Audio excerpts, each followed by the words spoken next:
5 lat temu miałem wypadek, ostre zatrucie czadem. Wylądowałem w szpitalu. Lekarze spisywali mnie na pewną śmierć.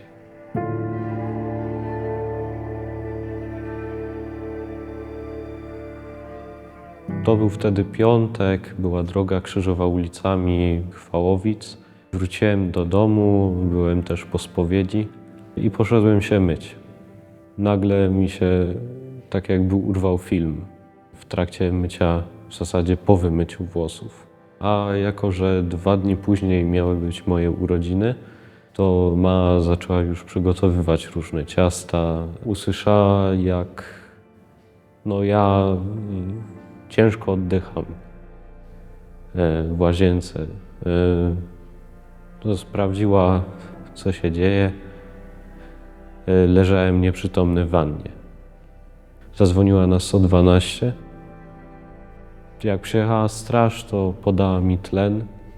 Po 40 minutach przyjechała karetka.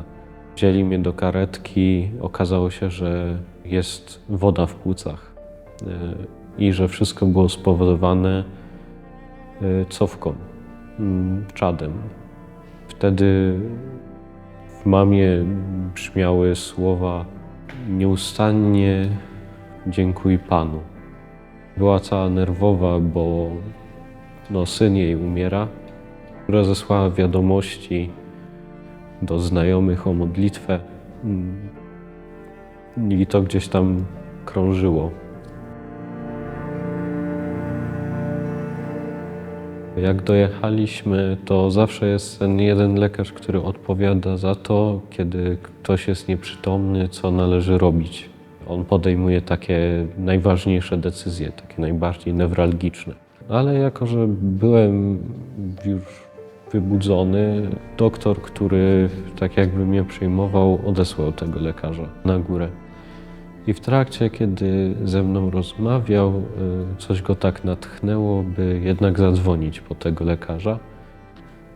I kiedy ten lekarz zszedł, ja nagle straciłem przytomność i stwierdzono, że nie umiem oddychać. A jako że mnie podłączyli pod respirator, to nie mogli mnie dać do tuby, która miała ten cały czad wyciągnąć. Więc musieli mnie przesłać do Sosnowca na oddział ostrych zatruć. Wtedy jeszcze były takie komplikacje, że aby przewieźć z Rybnika do Sosnowca, musiała przyjechać karetka z Katowic. Znajoma od mamy pracowała wtedy w tym szpitalu i się dowiedziała, że lekarze raczej mnie już spisują na straty, że nie dojadę żywy. W trakcie, kiedy jechałem do Sosnowca, były 2 obrzęki płuc. Jeszcze w sumie, kiedy jechałem do Rybnika, był 1, więc łącznie były 3.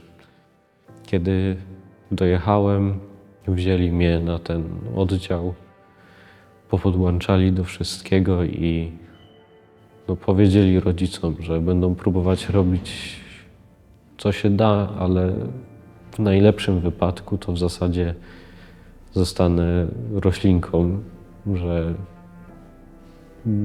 będę niesprawny umysłowo i fizycznie,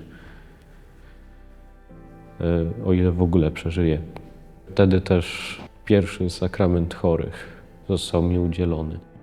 Następnego dnia rodzice przyjechali się dowiedzieć, czy są jakieś zmiany. Lekarz powiedział, że nie ma. Wtedy też ksiądz z naszej parafii odprawił mszę w mojej intencji. Modlili się wtedy do sługi Bożego księdza Franciszka Blachnickiego o uzdrowienie i cofnięcie wszystkich efektów wypadku. Rodzice w modlitwie domowej modlili się o to, abym przeżył, ale wtedy na tej mszy rzeczywiście ksiądz wikary Robert Rosiak uświadomił, że Bóg jest bez ograniczeń i że może też przecież cofnąć skutki.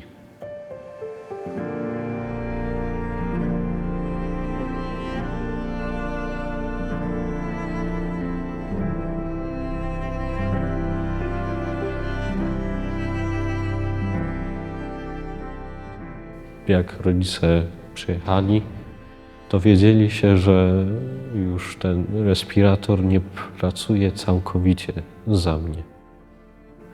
Że trochę ten mój oddech się poprawił, że już nie pracuje całkowicie za mnie, tylko już bardziej wspiera. Lekarze mówili, że raczej nie ma co się cieszyć. Następnego dnia się już dowiedzieli, że rzeczywiście już tam było chyba 80% mojego oddechu. I respirator tylko mnie wspierał. Powiedzieli, że będą mnie próbować następnego dnia wybudzać. Ale dalej mają się spodziewać rodzice najgorszego, bo nie wiadomo, jakie skutki to może przynieść. 27 ja już to pamiętam, bo się wybudziłem rano. Przywiązany do łóżka, bo plecy mnie bolały, chciałem się obrócić. Okazało się, że byłem przywiązany, bo organizm wytworzył tyle adrenaliny, że całe drgania, ciężko było mnie utrzymać. Nic nie umiałem zobaczyć, bo wzrok miałem cały rozmazany. Słuchając pielęgniarek, dowiedziałem się, że leżę w Sosnowcu. Mimo że nie wiedziałem, co się stało, to jak zobaczyłem tatę, dalej rozmazanego, to leciały mi łzy, tacie też. Potem siostra też mogła wejść. Po tygodniu mnie już wypuścili. Jak pierwszy raz przyszedłem do kościoła, to akurat przyszedłem na zmartwychwstanie, więc Pan Bóg mi wtedy dużo uświadomił, że On rzeczywiście jest wszechmocny. Potem jak przeprowadzaliśmy w ciągu w zasadzie chyba 2 lat badania, ilość obumartych komórek, bo zawsze po takim wypadku to tam było 40% tlenku węgla, tak? To komórki już umierają bezpowrotnie. Po badaniu okazało się, że mam to w normie, tak jak każdy normalny człowiek. Nie umieli uwierzyć, robili różne EKG, żadnych zmian w mózgu nie było. Nawet zrobili prześwietlenie. Jedyne co znaleźli to torbiela, który mi się zrobił w zatoce.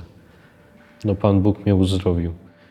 Jak potem dostaliśmy informacje zwrotne z tego, jak mama posłuchała te wiadomości o modlitwę, to mama się dowiedziała, że w całej Polsce się modlono za mnie. 2 biskupów odprawiało za mnie mszę i nawet to poszło poza granicę. W tym czasie też mój szwagier pierwszy raz tak rzeczywiście żarliwie z łzami w oczach się modlił o to, aby Pan Bóg wrócił mi zdrowie. Pierwszy raz przyszedłem do kościoła, kiedy grób był pusty, kiedy Pan Jezus zmartwychwstał. I dało mi to taką pewność, że Pan Bóg istnieje.